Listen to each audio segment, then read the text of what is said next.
So we need to bring back more of those small grains to Wisconsin. It used to have a lot of area under those, and they were shifting west due to pests and other things. And so we need to bring more of those. But you also heard this morning, one of the limitations for that also in organic system is breeding and having materials that are well adapted and high yielding that will be good crop rotations in the system. And so breeding is very important for that. In organic systems is even more important because a lot of the historical things that happen is when we moved to organics, we were just looking at the top varieties that were bred under conventional systems and seeing which one of those were doing okay in the organic system. And that limits our diversity that we're evaluating in the field, and therefore we don't get the optimal crops.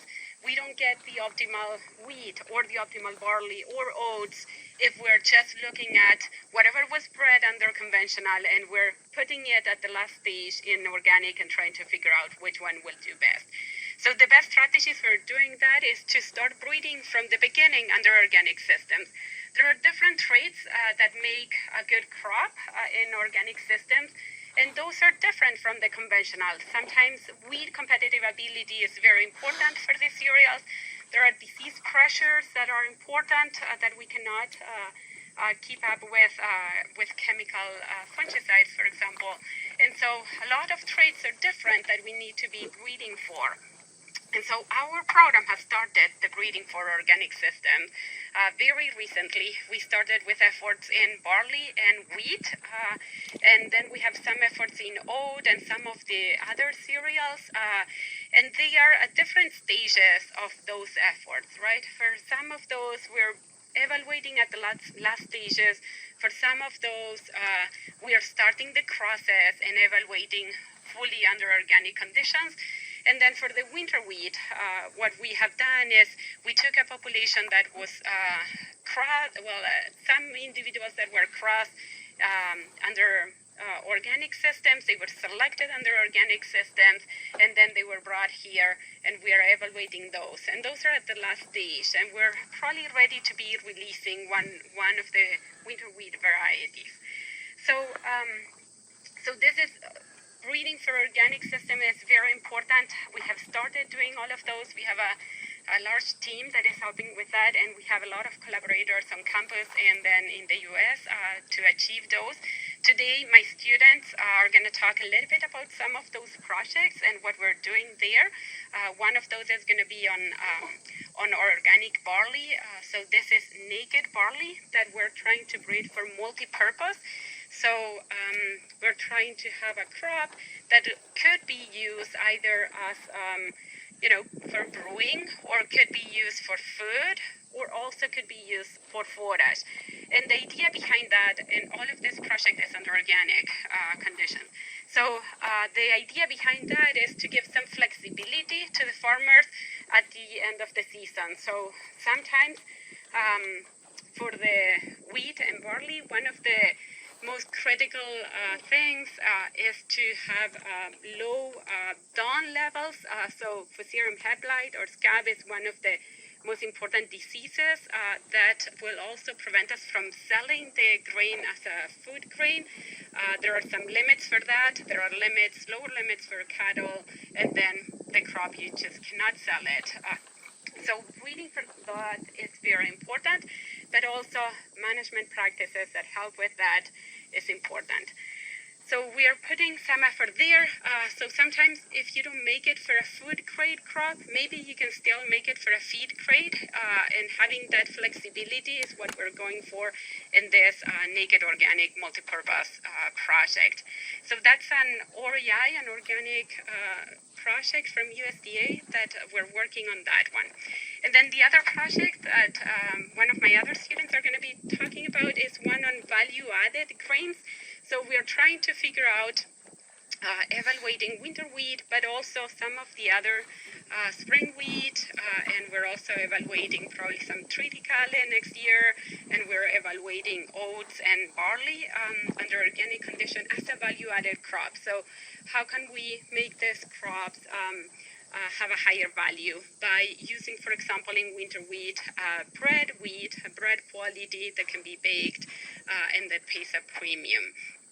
And so we're trying to evaluate. So again, winter wheat is at a very late stage of the breeding efforts. Some of the other ones are initial. We're just getting populations and starting to evaluate them in Wisconsin.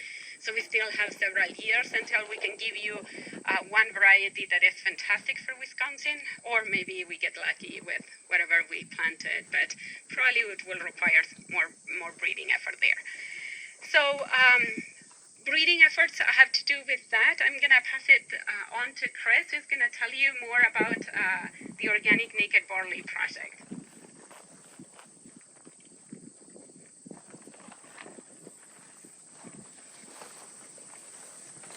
Hi, I'm Chris. I'm a student with Dr. Gutierrez, and my work focuses on the Naked Barley project.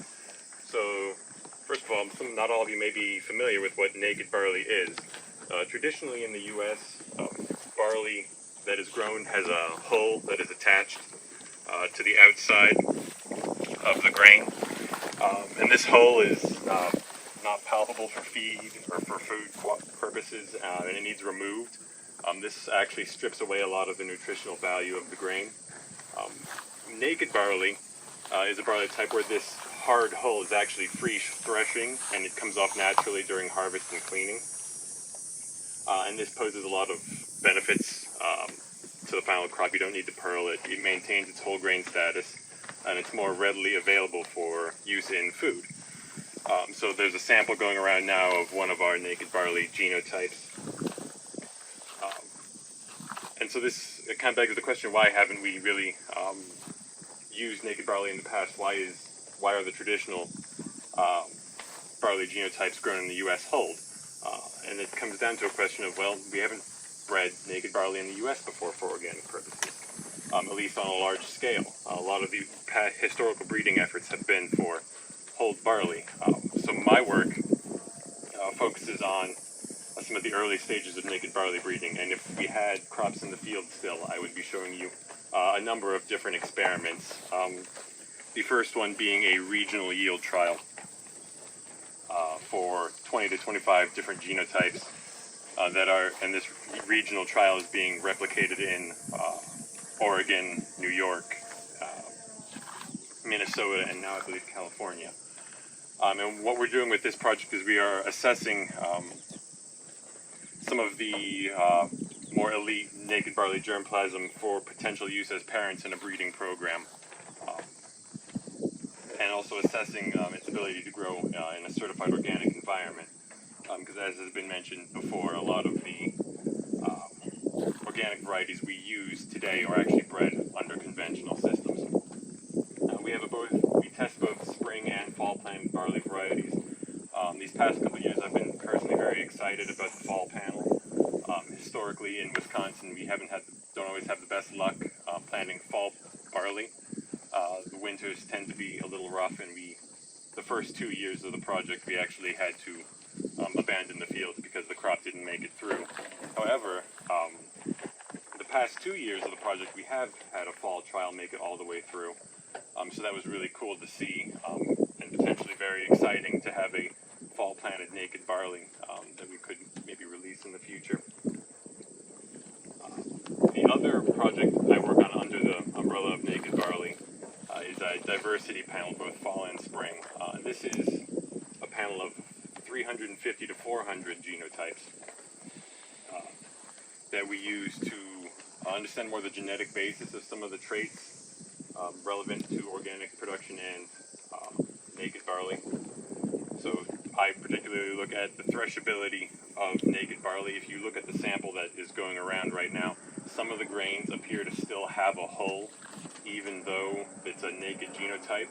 And that hull, since it is naked, isn't actually stuck to the grain like it would be in a traditional hull or covered barley. Instead, it's really on there more because it didn't break and didn't have the mechanical force necessary to free it. And this is related to hull thickness, grain size, and shape. And it's what we call the concept of threshability. And this is really important because naked grains that don't lose their hull lose their utility over covered grains. So part of what I'm doing now is trying to understand the genetic basis for this threshability trait and make the final product better for our breeding efforts. I don't want to take questions now. Yeah, I think. So are there any questions? The other. Are there any questions for Chris or General before we move to winter wheat? Yes. Chris, how long until I can buy something? That's a good question. You can actually, that's right there. So there are actually commercially available naked barley genotypes, some that we work with. What we're doing right now is really testing them so that we can make recommendations and pick parents. So I know there are a couple. Buck, I believe, is commercially available right now. A land race that we use is called Purple Valley. These are actually commercially available and you can get right now. A lot of the work we do is looking at improving existing germplasm because historically we haven't really bred naked barley to outperform or compete with old barley. I have a question. Does the naked barley retain most of its nutritional value even though it loses that hull during threshing? Yes, so actually it's in a lot of ways better than whole barley. The hull of barley is mostly indigestible, and in food barley you actually have to remove it, and the removal process strips away a lot of the bran, a lot of the good things that make it really desirable for food. And now with a naked barley, that indigestible part just falls away naturally. So that's why we're really investigating it as a food alternative for bread, baking, also steamed grains. It actually maintains a lot of those nutrients more so than covered. You mentioned a lot of, and I've heard this before today, the organic seeds and varieties are bred in the conventional system, and there's issues with the transfer there. Is that based in just there not being a huge amount of organic farming? Is it a cost issue? Like, where does that problem originate, or is it a kind of a variety of situation? That's a good question, and it's a big question. So, historically in the U.S., our agriculture system really pushes this high production, high intensity, conventional type of environment. So when we talk about breeding efforts that are being done, that's the main market they're trying to address. So really that is more of just a side effect of how we do agriculture as a whole. And it's easier to then take the top performing varieties there and then assess them for their efficiency in organic environments as opposed to breeding entirely new lines for organic production, even though breeding entirely new lines would actually produce a better end product. Maybe just to add to that, as much as you would not have a breeding program in California for breeding any crop in Wisconsin because the environment is so different that it doesn't make any sense, and maybe the top ones in California are not good here, it makes sense to breed under organic conditions because the system is very different. The thing is, it does cost a lot to have a full breeding program. So in our oat breeding program in conventional, we have something like tens of thousands of plots that we evaluate every year. It requires large investment, and being able to support that is hard. So we need more advocacy for those breeding programs so that we can actually support those breeding efforts. Yeah. I'm sorry, can I add one question? Do you feel like if the investment was there or the financial instruments were in place, do you feel like there would be a market if someone was to create, some sort of nationwide or at least multi-state organic breeding operation focused on parent seeds and genotype? Oh, yeah, and there are efforts, right? So in different crops, there are some efforts for doing that. But yeah, definitely, there is, we need more testing to show why this, breeding efforts pay off. But we have all the information there. So yes, I think that we need to have more investment in those. I'm the cereals breeder, and I talked about many crops, right? Usually you have multiple breeders for just one crop. So we need more people working on these crops and more community and helping with the breeding efforts.